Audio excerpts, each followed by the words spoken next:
But I really don't have any regrets. I really don't. I've lived exactly how I've wanted to.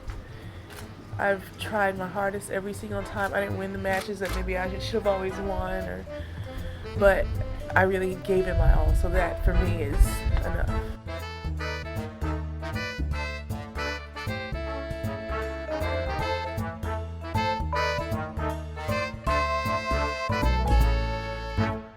Hello everybody, welcome back to the Body Serve. I'm Jonathan. And I'm James. This is our mid-Australian Open episode. If you feel like the Australian Open has been going on for 2 months, that is reasonable. It has.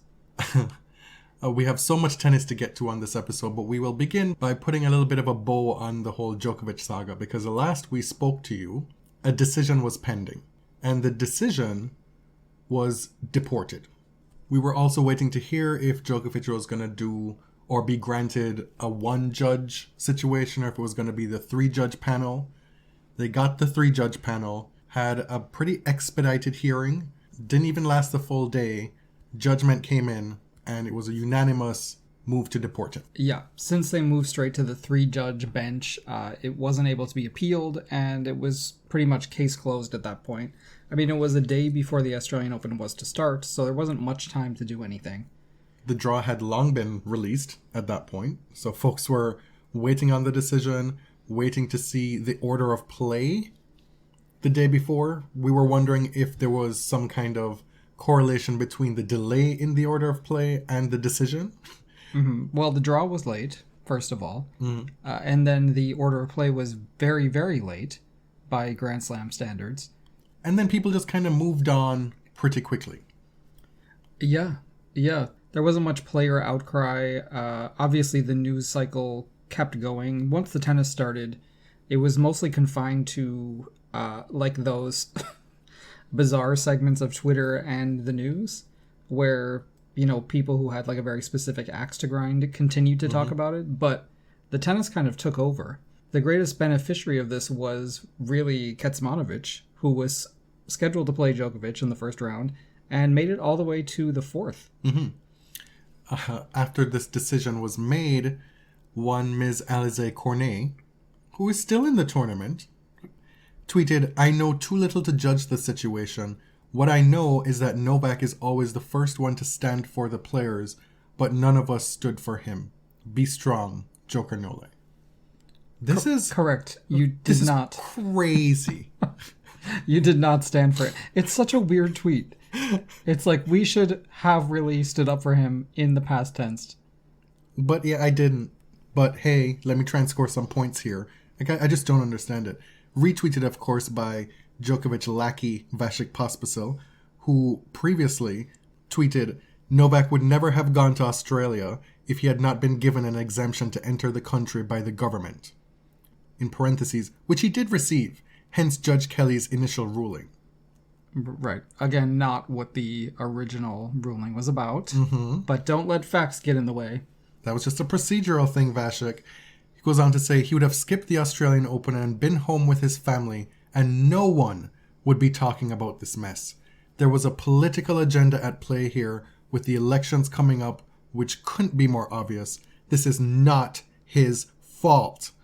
He did not force his way into the country and did not, quote, make his own rules. He was ready to stay home. Get you a friend. I like know. Vasek a friend Pospisil. like Vasek. Wow.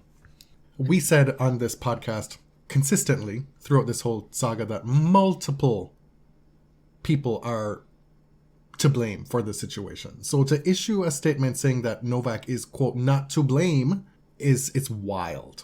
Well, because Vasek made a good point that he could have stayed home. Yeah. He could have. Get yourself a frenemy like Nick Kyrgios. Okay, this is too much. Nick has gone out of his way many times to say downright nasty things about Novak, unprovoked, like deeply mean things, right, about his personality.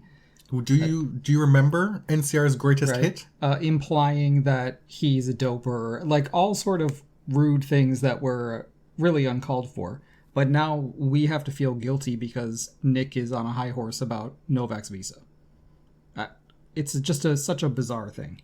he responded to Alizé Cornet's tweet and with some emoji implying, hello, I have been the only one supporting Lord Djokovic. I wonder what this all portends for the PTPA going forward. Because what I can say is that it's not a good look at all.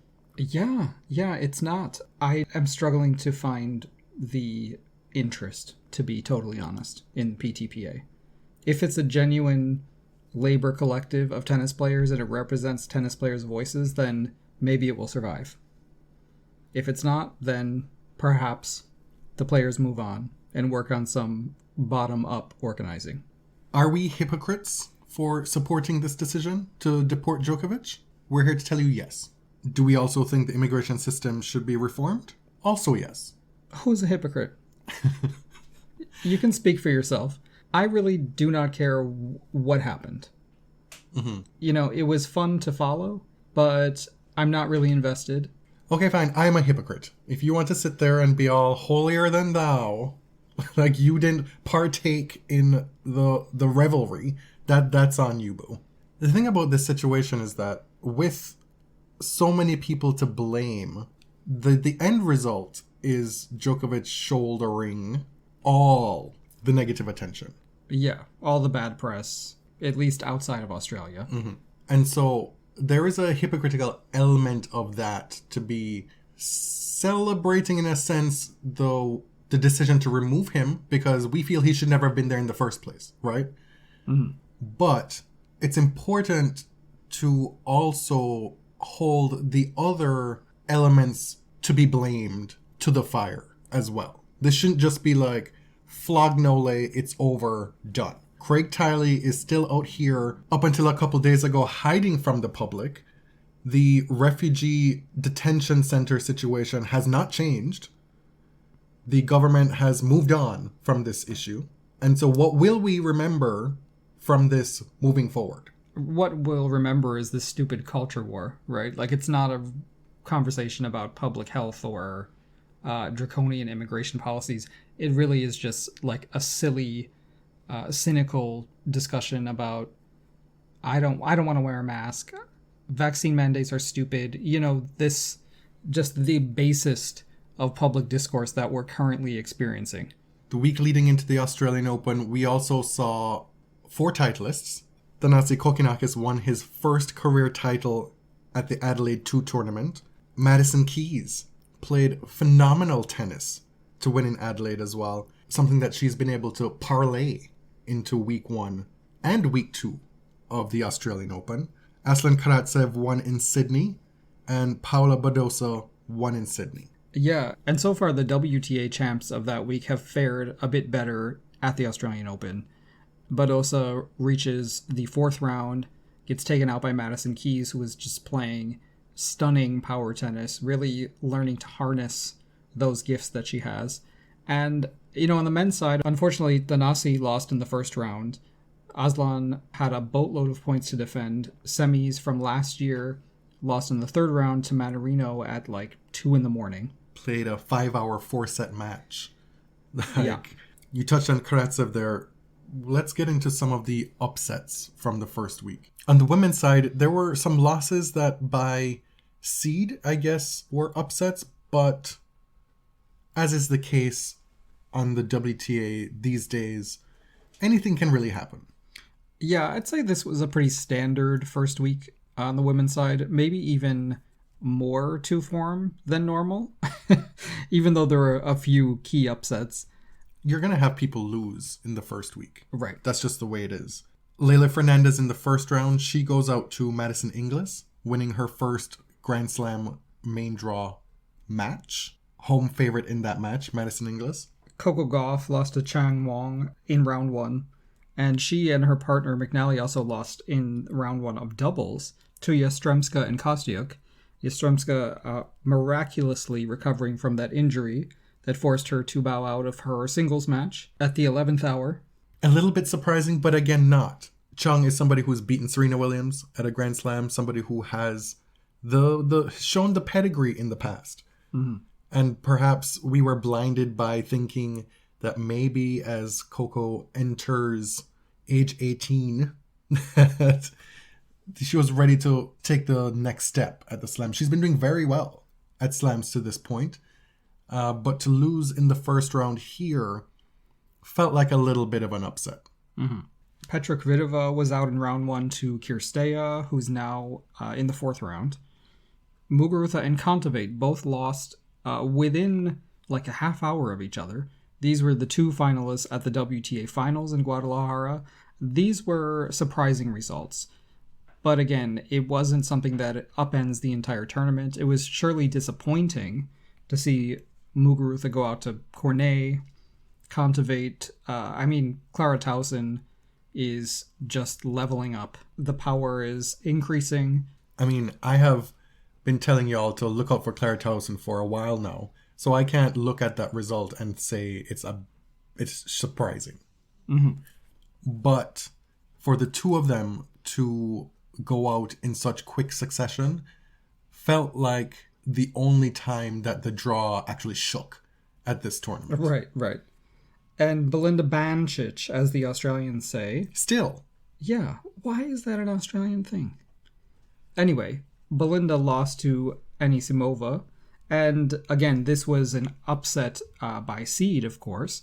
And Belinda is the gold medalist at the Olympics, one of the best hardcourters there is.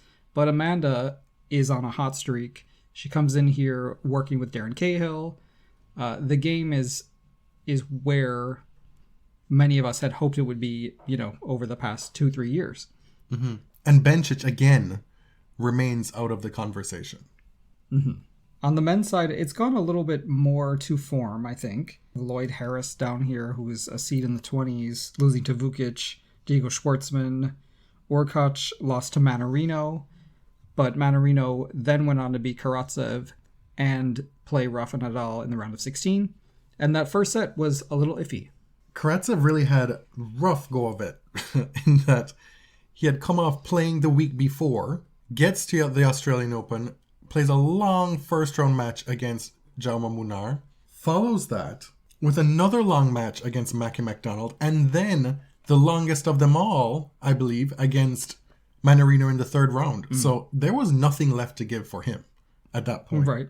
Number 12 seed Cam Norrie went out to Korda in the first round, which is a match that a lot of people were looking at as an upset alert. I think the only upset part of it was how easy it was for Korda to win that match. And Rublev loses to Cilic in the 3rd round. And Cilic is now through to the 2nd week of the Australian Open for the 8th time in his career.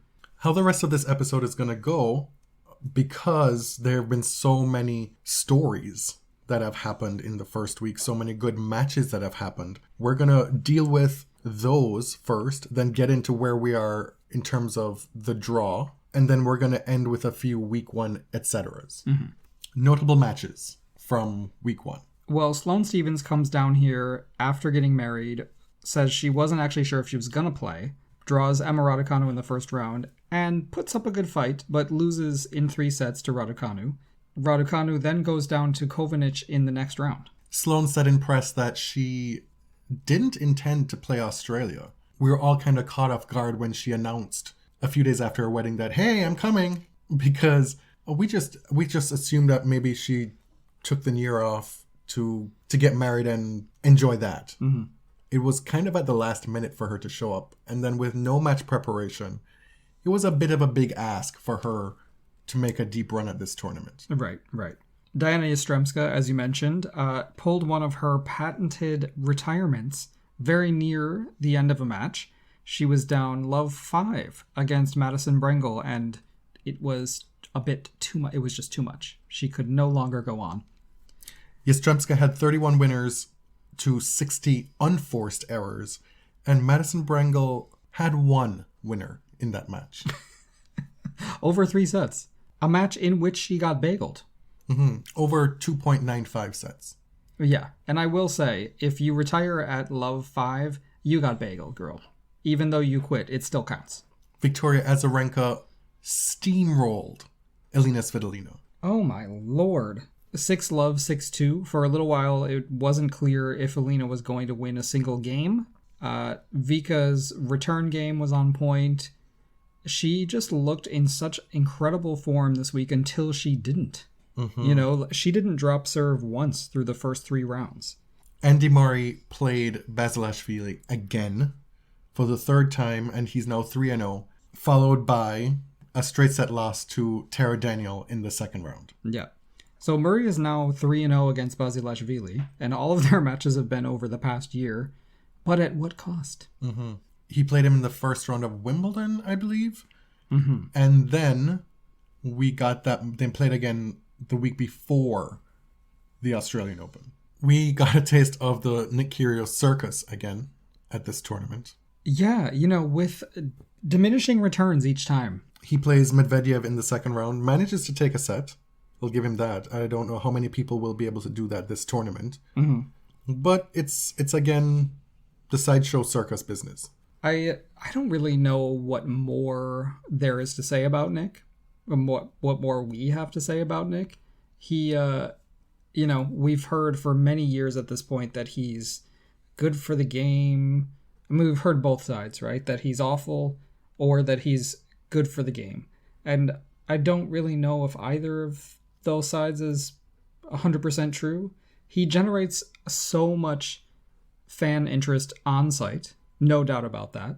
He's an electrifying character for better or for worse. He behaves really badly sometimes.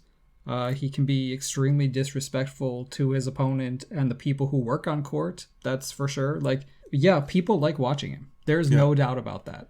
I mean, there's also some increasingly unsettling stuff to do with women. Yeah, there's some off-court stuff that has seeped into social media that is not flattering. Specifically from his ex-girlfriend, and also there's this business of him, whenever there's a young WTA player who comes on the scene, he is first in their mentions and likes on Instagram. Yeah. There's a lurking aspect to it that's unseemly, specifically because how young these women are. Yes. Well, he keeps getting older, and they keep staying the same age. He's taking the DiCaprio route. Right.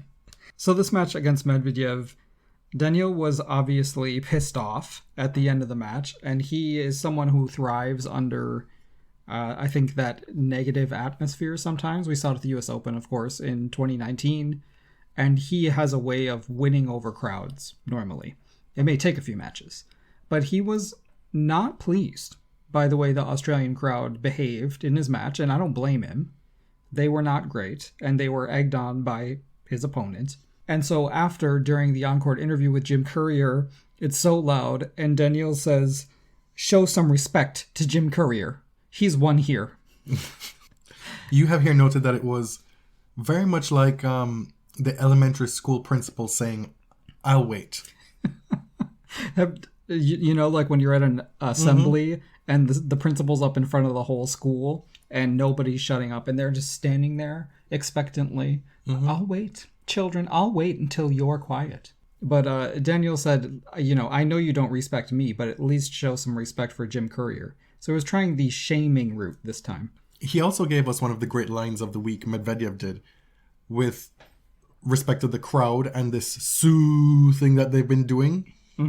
Saying, I don't know what that is. I'll explain it in a little bit, but it gave us what a lot of folks rightfully labeled an updated, a modern, she just doesn't have a formal education.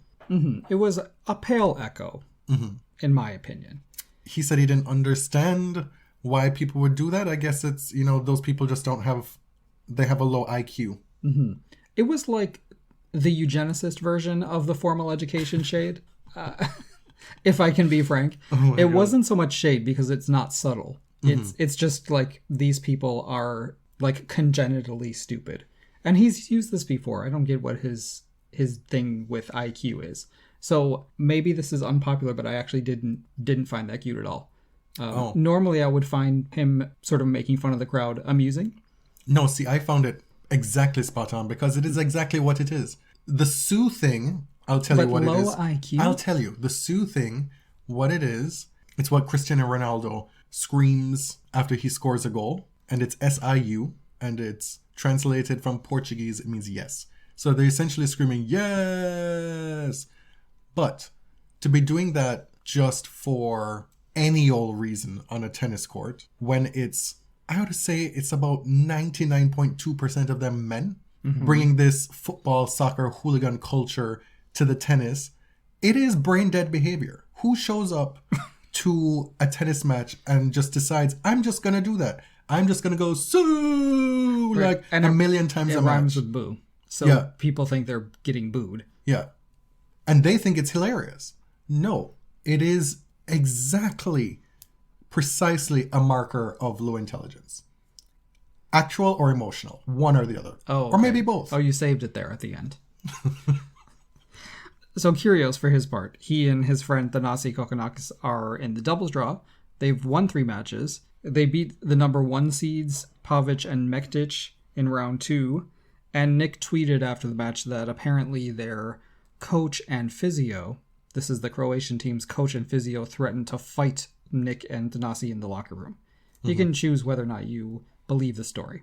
But apparently there was a row. And this, of course, spurred Nick to say tennis is so soft. Because one of his favorite, his go-to phrases that tennis is soft. I mean, I can't really imagine Nick in a fight, personally.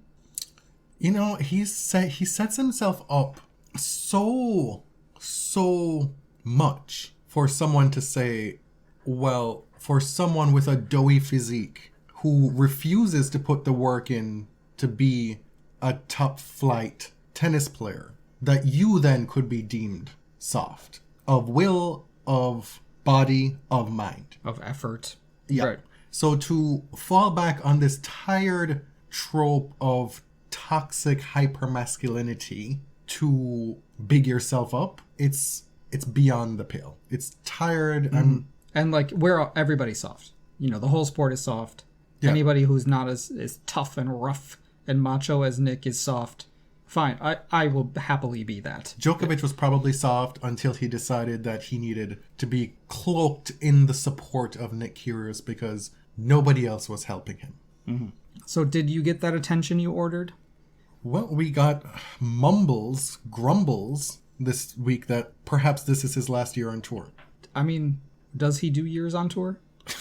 He shows up to majors and wins a match or two, and he's a part-time player. Like, At this which point, again, I've always said is fine. Like, it's Yes. fine if that's what you want to do. If you parachute in and win a major, that's awesome. More power to you. I'm just tired of hearing, like, the voice is so outsized compared to his contribution. we've spent hours on this show over the years talking about some of the ways the discourse surrounding Nick Kyrgios is problematic.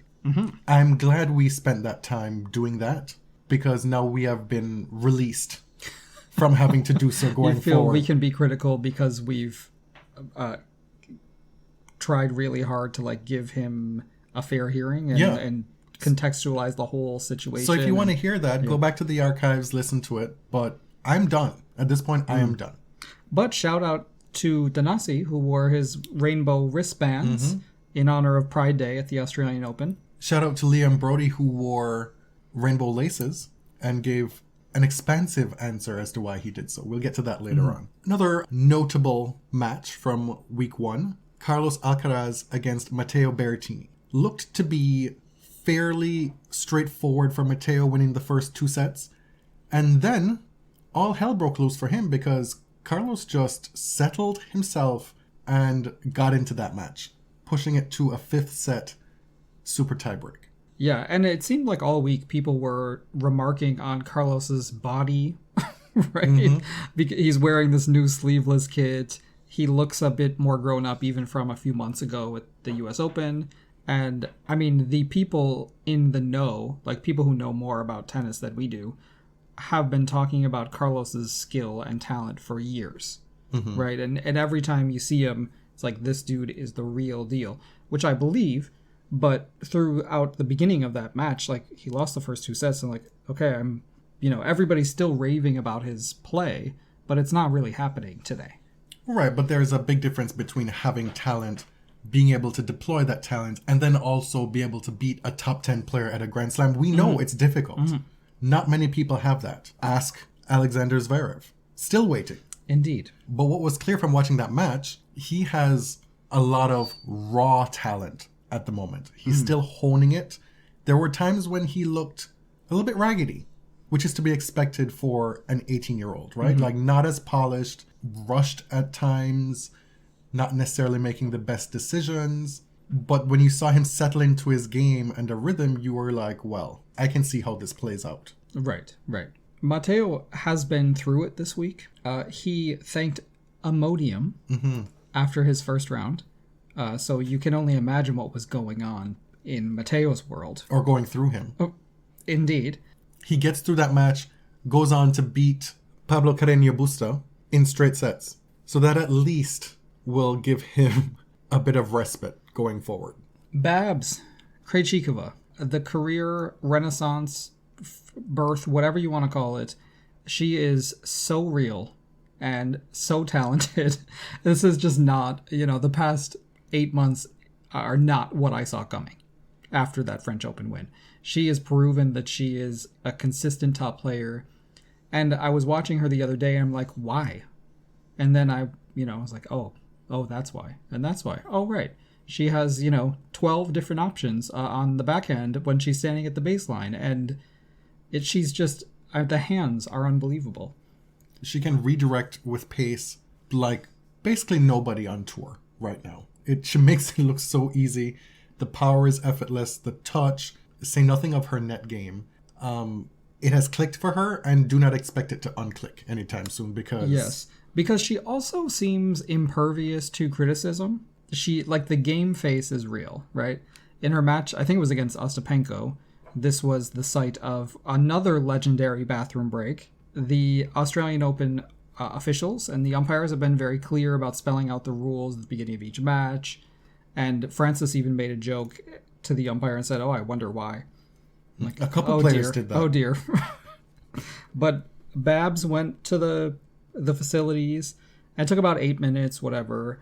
And she came back and she's like, I broke my necklace, as an explanation for why it took so long. She was penalized. And then she grabs the necklace from her hutch, her bench where she is, and points it at the umpire saying, what do you want me to do? I broke my necklace, or something like that.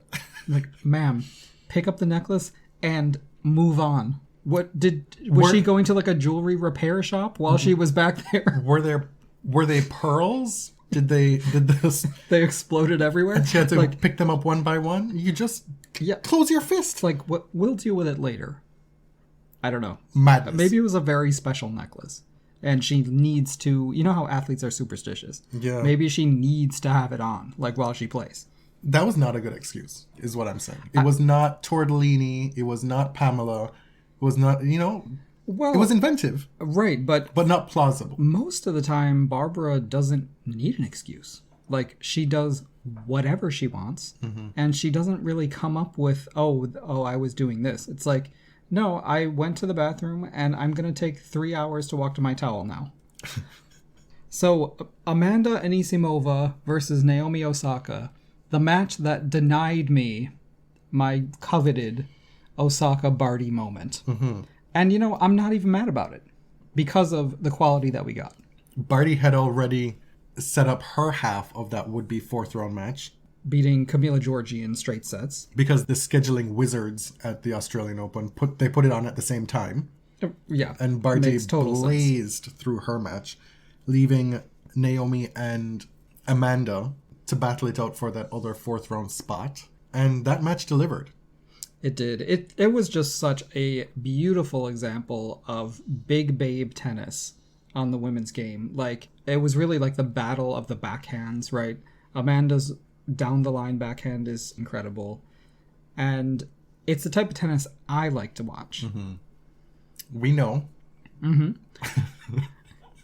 What I love about it is, there's a lot of errors, right? You look at the stat sheet, both women make a bunch of unforced errors. Nobody cares. Nobody cares, because you're going to do that when you're playing like balls out like that. Pardon my French. Oh. Can we say that? I that was probably really like a... If it makes it to the show, that's probably like misogynistic. Send all the hate mail to James. At Elliot JMR, 2 L's, 2 T's. I didn't mean to use that gendered language, but when you're playing at that level, smacking the ball that hard, you're going to make some errors. Mm-hmm. You could tell that Naomi still wasn't quite where she needed to be, right? But she still played very well, and there was nothing to hang her head about. No. Amanda saved 2 match points in that match, and it was kind of a mirror of when Naomi saved match points against Garbinier last year and went on to win the tournament. Except... Well, Amanda's not going to win the tournament, because obviously. Ash took care of that last night. I want to talk here very quickly about this business of the television cameras following players through the tunnel after they've lost matches. I think for one of the first times at this tournament, we got extended looks at the winners walking through the tunnel after they've won, which I found interesting. I found that to be a value add. What I continue to not find a value add is intruding on players in their more vulnerable moments after they've already given us everything on court with their play, with their emotions. We need to just let them be in that tunnel. Right. Because they're going to go to press, and a lot of them are going to be very raw in press as well. So you're going to get to see that if that's what you want. It just feels, like the second you're able to leave the public stage, when you feel maybe the mask can slip a little bit, that's when, the camera is watching you in the tunnel. Naomi left the court and was seen being greeted by her team and looked to be pretty upset in the tunnel. But then she was able to gather herself and went to press and told us, listen, I'm actually I'm okay. I'm totally fine with how this played out. Madison Keys, we are here for this revival because there's nothing fluky about it. No, the tools have always been there with Madison, and she's been at this stage now many times. She's still only 26. She turns 27 next month, I think. And the thing that folks have always been hoping for Madison is what we're seeing at this tournament, in that she is not overplaying. There's so much restraint with her power at this tournament. With Madison, you expect the wheels to fall off at certain points of a match and her to start hitting for the stands, and sometimes reining it back in. But those kind of mental slips aren't really happening during this tournament. And the match against Badosa, this is not at all what I expected to happen. I really expected a battle like Badosa and Krejcikova last week in Sydney, I think. And when she's serving this well, to boot, few players hit with as much topspin on their serves as does Madison. She can give you many different looks.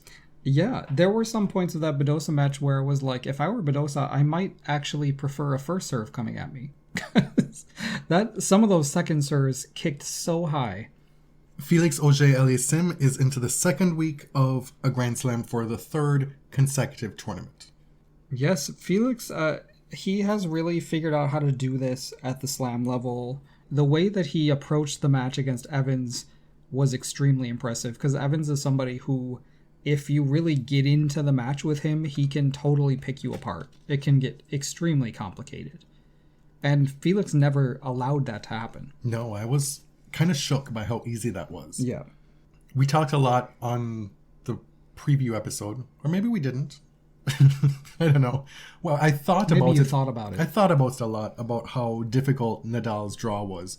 And to date, he's played very well. The match of note from week 1 for him was his third round match against Khachanov. Rafa made the first 2 sets look fairly routine. Khachanov decided to throw the entirety of the proverbial kitchen sink at him in the third set. So much so that I was convinced if this went 5 that his arm would fall off. Khachanov stepped his bussy up in that third set. Oh, are we allowed to say that? And then Nadal quadrupled his bussy output in the fourth set. That fourth set from Nadal was outstanding. On his part, there's clearly the effort being put into being more aggressive than normal. The first serve is bigger. The serve is more consistent, he's hitting more aces. He knows that with the foot problem, that he can't be on court for 5 hours in these early rounds, or it's just not going to happen. He needs to be as efficient as possible.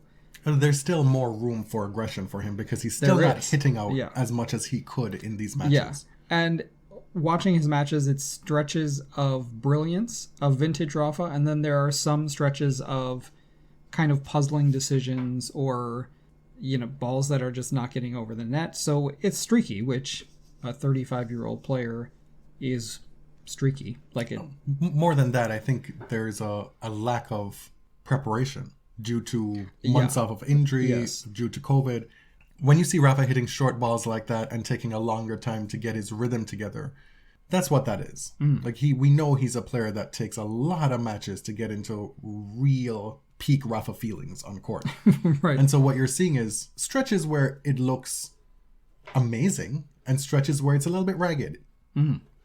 The match against Mannarino last night, that featured the longest tiebreak of Rafa's entire career. Over 28 minutes. Yeah, and it was ended up as 16-14. Mannarino is showing you the genius of the short backswing. I mean, some of these cross-court forehands and backhands he would pull out of his hat just crept up out of nowhere. It was not a pleasant experience for me. I'm sure you did not enjoy that tiebreak. I'm sure less partisan fans found it very exciting. But for me, it was like, okay, is Rafa going to win more than 1 point in a row? We just need, at many stages, we just needed 2 points in a row. And it was a lot to do with Mannarino's pristine play. But, there were a lot of strange decisions from Rafa. I enjoyed it. Yes, it was nerve-wracking and a mess in spots, but we got a lot of points that we never really see in tennis. Yeah. All in one 28-minute tiebreak. It was a unique experience. The last match that we'll talk about as a notable match of week 1 was a delicious one. It was... Oh, from last night? From last night. When Denis Shapovalov beat that guy in straight sets. Yeah. Where that. Where despite Denis giving him multiple looks at staying in the match, he refused to take any of them. He said, "Thank you for those double faults, Denis. Here are some for yourself." And he extends his streak of never beating a top 10 player at a Grand Slam to 26 main draw Grand Slam appearances. Thank you, Jonathan. To be fair, he wasn't playing a top 10 player this week. He didn't make it far enough to face a top 10 player. Well, that is part of the point, is it not?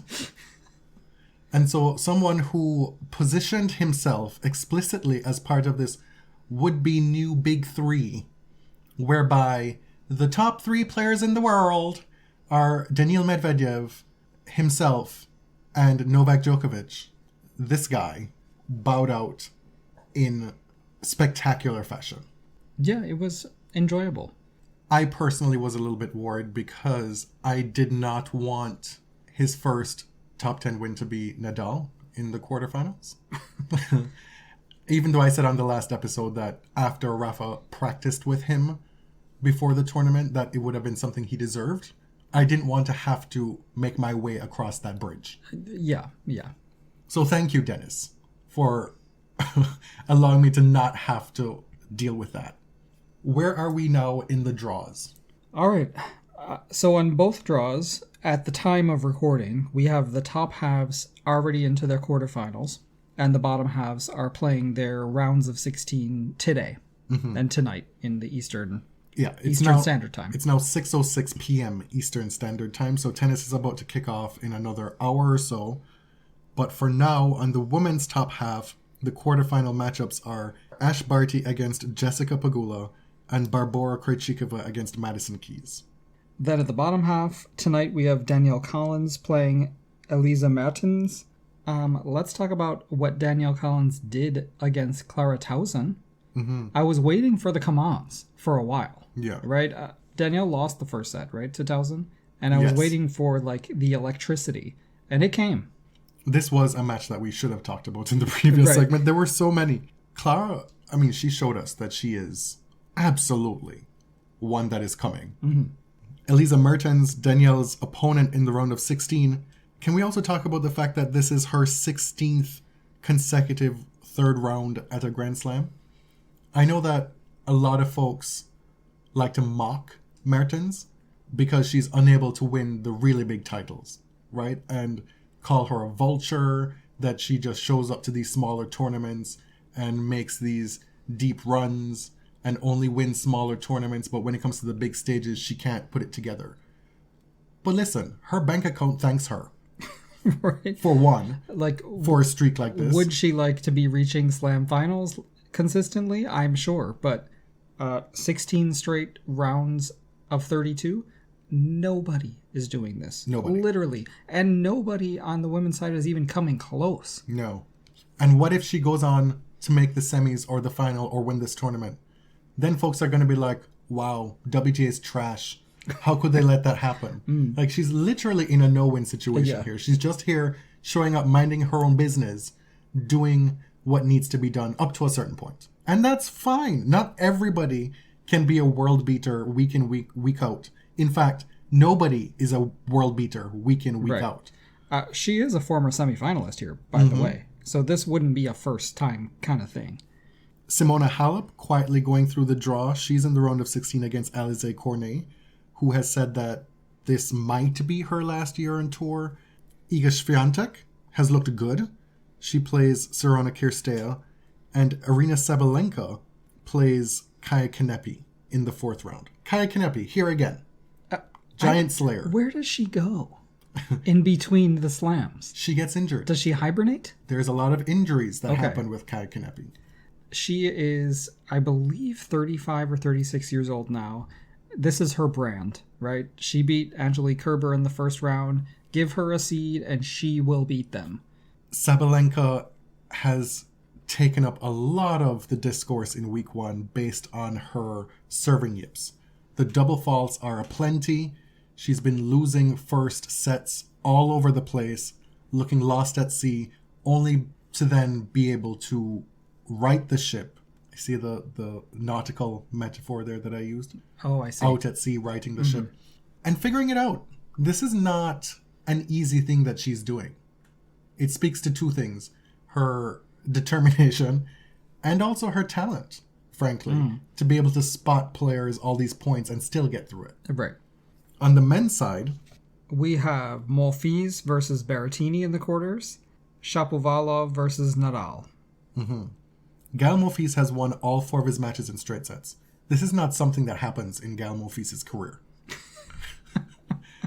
To go 12 for 12 in sets to make a quarterfinal. This is his 10th career Grand Slam quarterfinal. And I think he has a more than fighting chance against Berrettini in that quarterfinal. And if you listen to him after his match against Kecmanovic in the 4th round, he is meaning business at this tournament. He told us explicitly, I will be ready for whoever it is in the next round. Nadal, his draw opened up a bit, obviously, because Orkac went out before Rafa had to face him. He didn't have to play Karatsev, and now he won't have to play Zverev in the quarters. Nor will he have to play Djokovic in the semis. Right. And still, this is a tough... There are no easy outs, right? This is not Nadal's tournament to lose. Getting past Dennis will be, if he does it, a big achievement. Yeah. We have to keep in mind where he's coming from.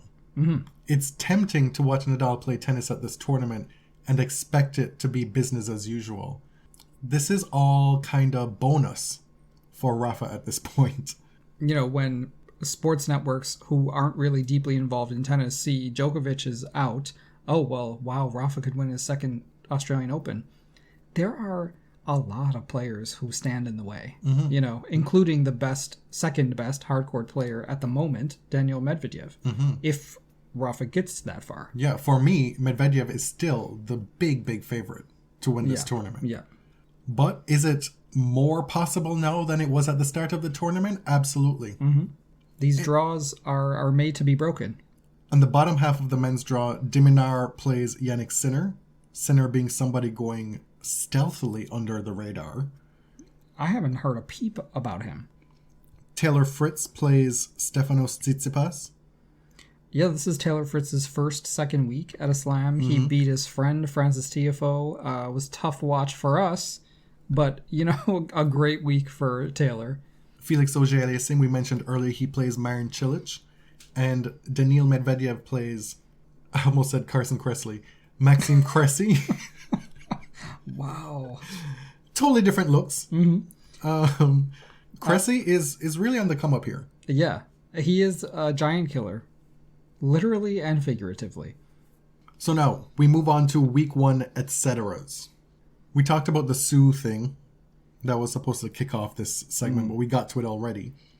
Can we stop for a moment to talk about these new statistics that nobody seems to understand, nor is anybody able to really explain to us on air?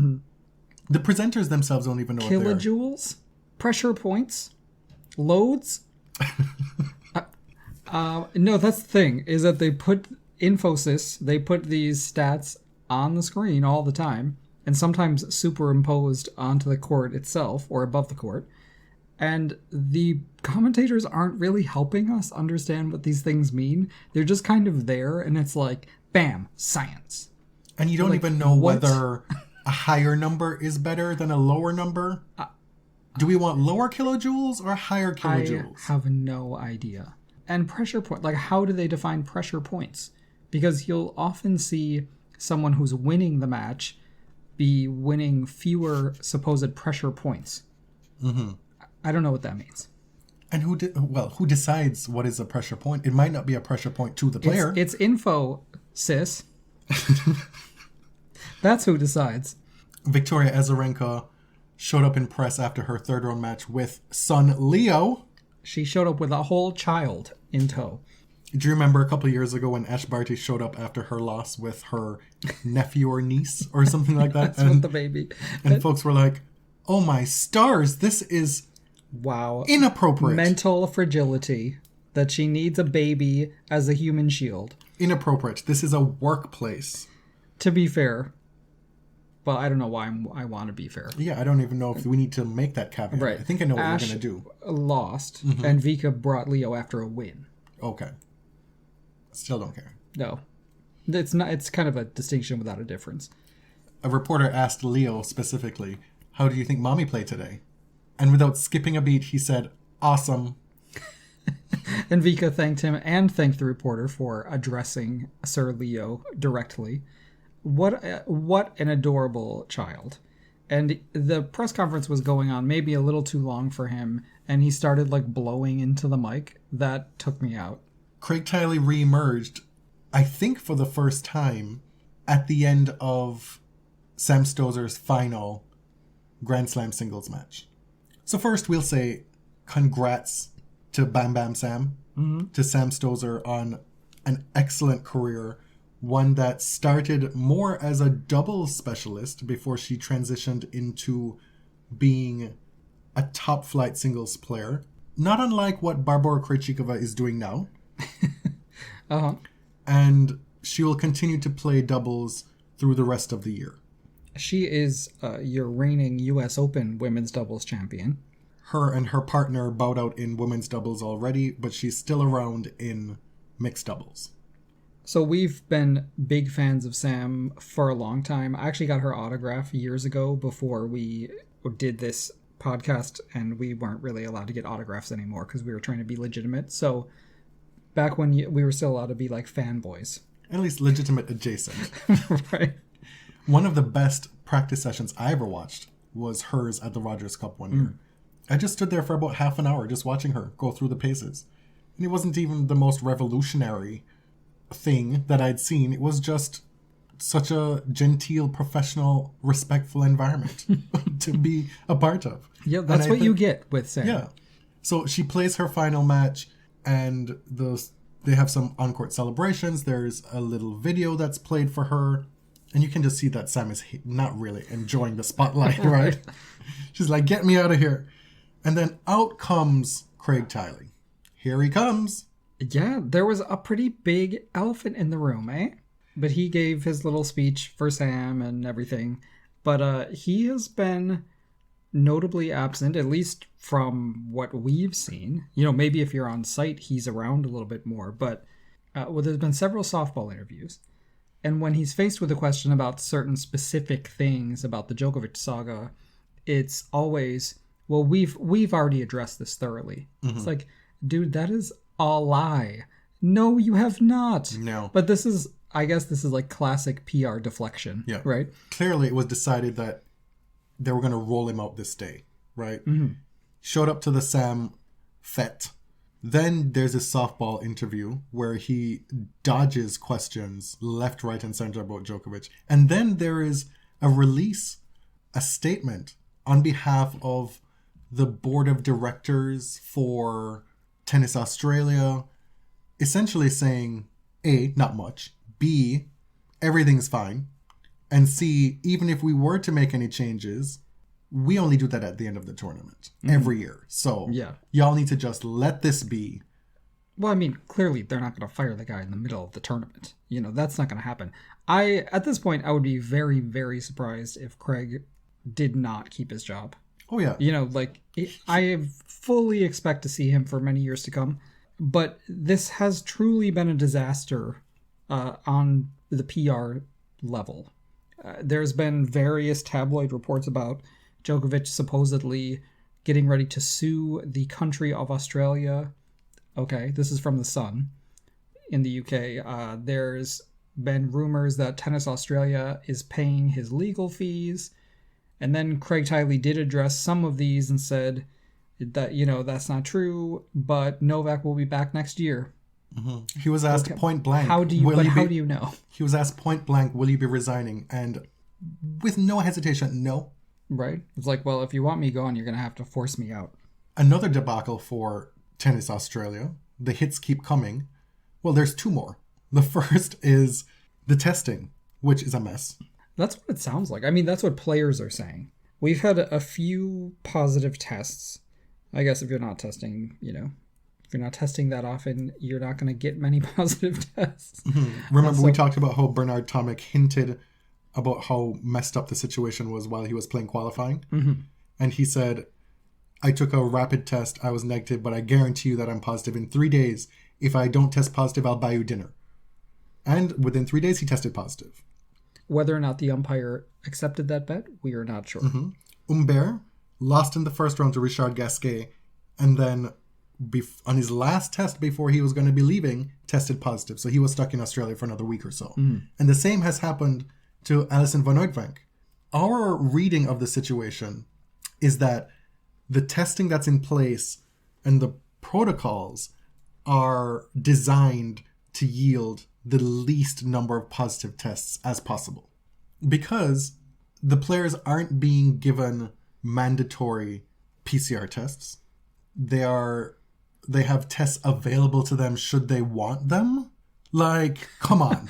We've certainly come a long way from like the US Open bubble. Right? Craig Tiley's like, oh no, like if any player wants a test, they can pick them up at any of these locations and do them.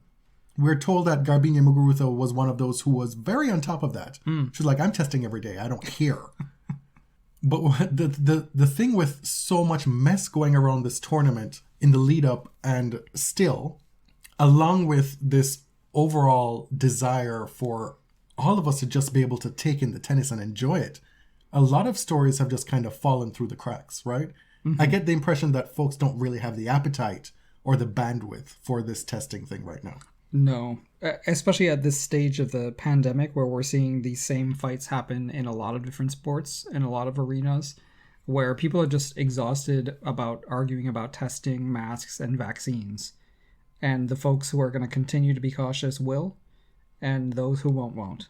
The other big mess that Tennis Australia found itself in week one was a fan wearing a Where is Peng Shuai t-shirt, and then tournament officials coming up to her and telling her that she needed to remove it. Yeah, and then the police were involved. That was not great, because the tournament officials said, we don't allow anything with political slogans, so you have to get rid of the shirt. And they're like, well, how is this political? This is a human rights thing. And, well, yeah, okay. I mean, clearly they don't want the attention. And they also have prominent Chinese sponsors, like who named one of the courts. So it's just not really a great look. What is it, the 1573 Yeah. stuff? It's a Chinese liquor brand. Yeah. So you can see how Tennis Australia is acting to protect its own economic interest here. Yeah, because political statements are fine as long as it's strictly mandated by the tournament itself, right? There is a Pride Day, and many of us still feel that Pride is political. I don't know if they do. But you're allowed to make political statements in the service of a tournament-mandated celebration, right? But not otherwise. Meanwhile, this is a story that has quieted over the last few weeks. Yeah. The Djokovic story took a lot of steam out of that. It wasn't until this story broke that the name Peng Shuai started to be on people's tongues again. Speaking of political statements, Liam Brody. Yeah, Liam wore those rainbow laces to go along with his very colorful kit, which I loved, which I'm trying to track down. I can't find the shorts. Oh. They have the shirt online if you want it.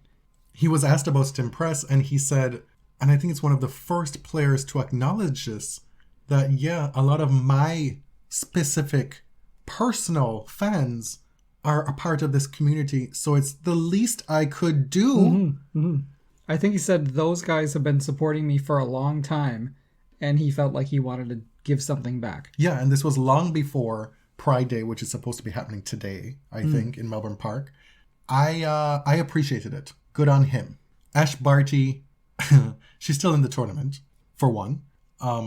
But part of the reason she's still in the tournament is how amazing she's been serving. And to that end, it wasn't until the second game of the second set last night against Anisimova that somebody broke her serve this tournament. And going further back, she had held serve 63 consecutive times. I've seen other people say 62. It's 62 or 63. Either way, it's a lot. Yes. And this is from someone who's 5'5", who is clearly built to serve that can get around the height problem, because she doesn't always hit a huge number of aces, right? She's not really blowing you off the court with the serve, but the variety and placement on her serve is just really something special. I hesitate to say she's the favorite to win this tournament, but she is looking very good.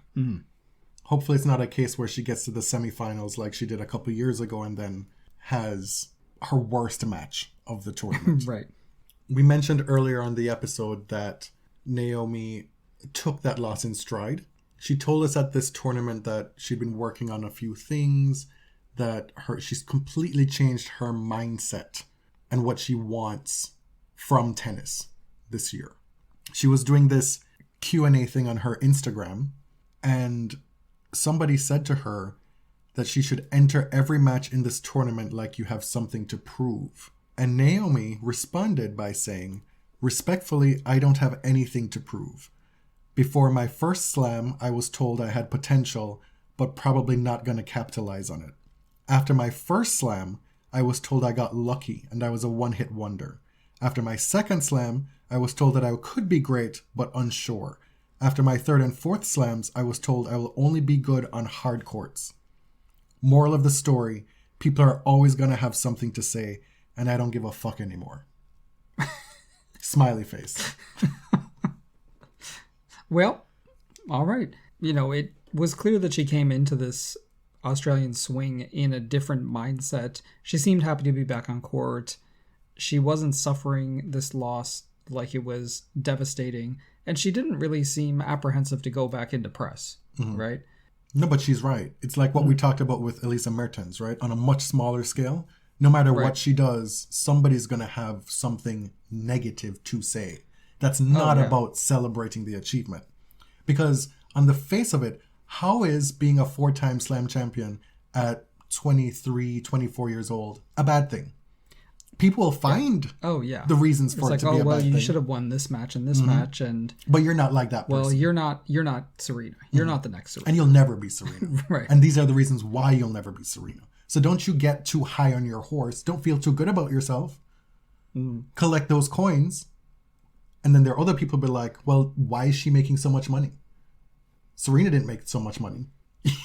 Like there's always going to be something. So if you are that player, this is a completely healthy perspective to have, right? Well, yeah, like clearly you have to figure out a way to manage it for yourself. That type of toxicity coming at you all the time. And that's not even getting into the hate speech that you get directed at you, the stuff from bettors, all that. This is from just regular old fans, If you're in any kind of social media, you know that maybe 30% of all social media posts is, I don't care what anybody says, I'm just going to do me. Fuck the haters. Like that is the general social media trope, right? Right. So if that is applicable to you in your own life, why not to a professional athlete to protect their own sanity and mental health? And clearly for her, it's taken genuine work to get to that point of brushing off the hateration. It's not just like the knee jerk, well, I have haters, but I don't care. And the holleration. We will end this episode with a little bit on that guy again. Yes, he lost and that was delicious, but also something else that was delicious happened at the start of the tournament. Netflix announced that they were following a bunch of professional tennis players for a new documentary series, right? They're going to feature a number of different players. And of course, the players they were abuzz at the beginning of the tournament talking about it. And some of them had already begun shooting, so they knew about it. Zverev was asked, you haven't done any filming personally with Netflix? And he said, I've been doing filming for myself personally, but not with Netflix, no. I think nobody has yet because nobody knew about it. The moderator cuts in and says, they have. Zverev says, they have? Who? With what? Moderator says, I will tell you later. Moderator was like, Lord. Your ass is exposed right now. You're looking a whole ass fool. It's like, let's take this offline. I will circle back with you later. Clearly, Netflix has not knocked on your door. I will let you know what Stefanos Tsitsipas has said. Oh my that Lord. He was one of the first. And then, can you imagine when he found out that Stefanos was being filmed and he wasn't? Stefanos is not part of the new big three, you know? And then when you found out that Bertini and Felix had already posted a picture. Oh, bestie status. And Taylor Fritz is being filmed. Imagine. And Alexander is not. Imagine. You know it. Oh, girl, it burns. You know it burns. Netflix said, you will never be glamour. The humiliation of that must have been immense. Netflix, heard some whispers and they were like, I'm good. Thanks, love. We'll move on. This is all like fun and games, but to get more serious, we still have not heard anything about this alleged, supposed investigation that the ATP is doing into Zverev and the accusations made against him. Yeah, originally when they announced it, shortly after the US Open, right? They announced a working group, the fact that they were instituting a policy, and that they were starting an investigation into these allegations. And part of the press releases was an insistence that we are moving quickly, right? That the investigation had actually already begun and that we're moving quite quickly on this policy thing.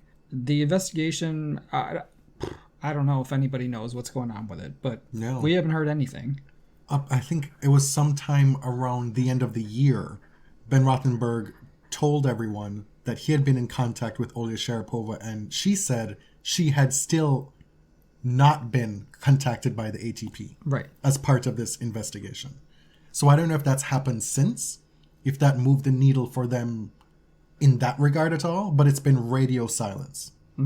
And as it was in the beginning, most of us expected that the ATP was just hoping this would blow over and we'd forget about it. And when it didn't, they said, okay, we'll do an investigation. Well, now we're in the stage of hoping we'll forget about it again. Yeah.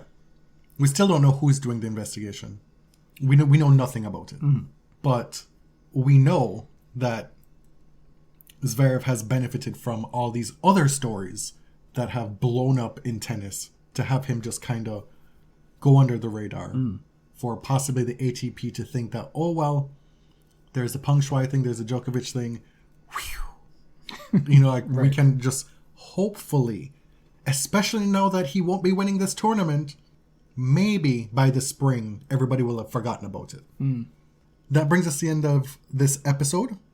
Again, if you've enjoyed our podcast, if you've enjoyed our efforts in January, this is episode 4 of January. We will probably have 5 in January. Oh, yeah, that's true. Okay. If you've enjoyed our quote-unquote work and... Quote-unquote work? Have the It is work. I just don't want to sound too pretentious about it. Oh, okay. And have the means, if you've been meaning to but just haven't yet, our GoFundMe will be up until probably a couple days after the release of our last episode. So there's about a week and a half more left of the campaign. Thanks to everybody who's donated so far. We have a bunch of stuff that's been sent out into the mail. Into the mail. It sounded like into the woods. We did learn that sometimes it's quicker for something to arrive in Ireland than it is in, down the road. Yeah, in Canada. In Toronto. Canada Post, girl. Get it together. My name is Jonathan. You can find me on Twitter at tennis_John. And I'm James at ElliotJMR. 2 L's, 2 T's. We're at The Body Serve on Twitter and Instagram. For all things Body Serve, go to linktree.com/thebodyserve and you can find every link imaginable. Thanks for listening. Till next time. Thank you. Thank you very much.